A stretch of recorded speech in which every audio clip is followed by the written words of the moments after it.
as I see it, this isn't really a negative. This is a big, big, big positive that could be so much bigger. Good morning to you. Good Monday morning. I'm Dejan Kovacevic of DK Pittsburgh Sports, and this is Daily Shot of Pirates. Comes your way bright and early every weekday if you're into football and or hockey. There's a lot going on in those two sports as well right now in town. I also offer daily shots of Steelers and Penguins in the same place that you found this. O'Neill Cruz homered twice yesterday in Bradenton, and it just keeps coming. There's a lot of power that's coming from Derek Shelton's lineup through these Grapefruit League games. And yes, believe me, I know better than most that that's a false flag more often than not. The Pirates play in the windiest ballpark in either Florida or Arizona, so their totals are always abnormally high. That said, we now have the added benefit of exit velocity, launch angle, and everything else to tell whether or not these home runs are authentic. Or are they wind dated? Or is it because LECOM doesn't necessarily have the biggest measurements or the highest fences? They're hitting the ball. They are crushing the ball. And they're not just doing it among their starters. It's not just Brian Hayes, Brian Reynolds, the ones you'd hope, you would expect to be hitting the ball. It's up and down the lineup, and it's even into the bench guys. And that would, in normal circumstances, be cause for excitement. Some of the pitchers, some of the younger pitchers have fared well, which I think, just speaking for myself here, is more encouraging than any of this because it's the most reasonably easy to replicate whenever the games get real. And the bullpen, I'd like to think we all can agree on this one, might be one of the best in the bigs. When you're talking about David Bednar, Aroldis Chapman, Colin Holderman, I really like Carmen Wladzinski. There's a lot of hope back there, even with the injury to Dauri Moreta. So, take that final step. No, this is not going to be a repeat of Friday's episode, I swear. But take that final step. I mentioned in a glance there in the intro today that there's a lot going on with the Steelers and the Penguins right now. It's not good. The Steelers just signed Russell Wilson, who's going to be 36 years old in November, is coming off 3 terrible seasons, and was just paid $111 million in dead cap hit by his previous 2 employers to go away. This is not stuff that gets people excited, regardless of how you actually feel about it. The Penguins traded Jake Gensel. They're falling apart. They're not just losing every game they play right now, they're getting blown out. Even Sidney Crosby appears to be disengaged. So what do the Pirates do to seize upon this, to try to get more of a younger generation invested in baseball, to try to get more people to PNC Park, to try to in turn get more revenue to be able to afford even more sustained success, presuming they have some this summer? What do they do about that? Not a thing.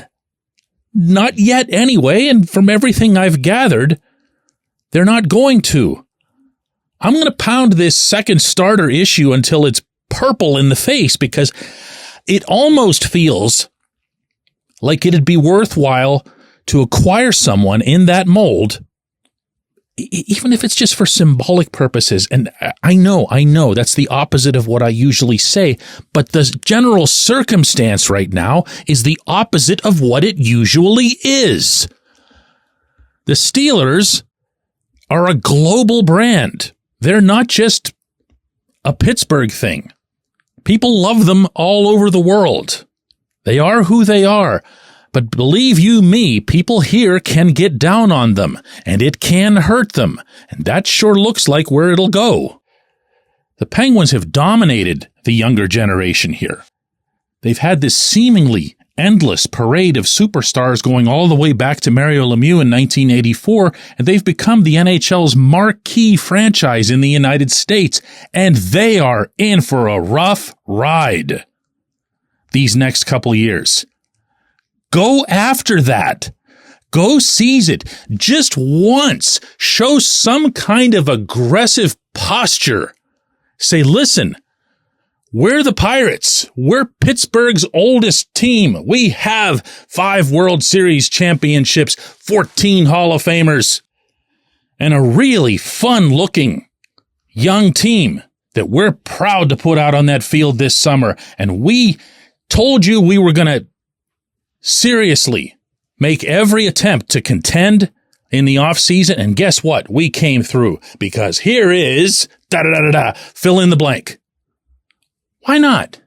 Why not? It'll help you sell tickets. It'll help your business. Business will help your baseball, theoretically, presuming you put the money where it's supposed to go. Do that. Do that. The only thing that's going to get hurt is the very, very, very short-term bob-nutting bottom line.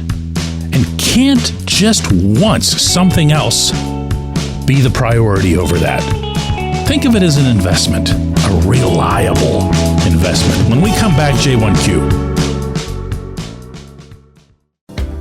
This portion of Daily Shot of Pirates is brought to you by our friends at North Shore Tavern. That's directly across Federal Street from PNC Park. It's home of Steak on a Stone, an eating experience, underscoring the word experience. The steak is brought to you partially cooked on an 800-degree stone, and you do the rest.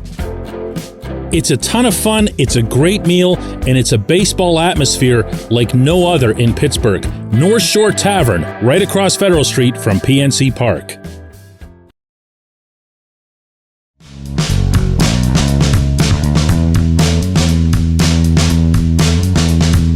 Today's J1Q comes from Anson, and what I'm going to do with this, out of respect, is I'm going to read the entire thing, and I'm not really going to respond, because I do always welcome dissent here. I welcome other viewpoints, and I don't always want to feel like I've got the last word, and no matter what you say, well, here's what I think, and I'm right. So this is Anson's submission, and it's related to that last episode on Friday that I'd mentioned, in which I just flat out accused the Pirates of lying to their fans because they didn't follow through this offseason with what they'd suggested they would do. This is Anson now. Did they lie, DK? Do you want them to overpay for a free agent? Would you have been happy if they'd paid $40 million for 3 old pitchers like the Cardinals just did? Do you want them to trade a bunch of prospects? What's clear is that they would have liked to have accomplished more. It didn't work out. Sometimes the best move is to make no move. Why do something that's desperate? And as far as Blake Snell and Jordan Montgomery are concerned, hey, no one else has signed them either. Maybe there's a reason. I think Aroldis Chapman was a good ad. I'm thrilled with the Mitch Keller extension, and I'm glad they didn't make a desperation move. Do I wish they could have gotten more? Absolutely. Is it disappointing? Yes. Did they lie? Probably not. I appreciate that.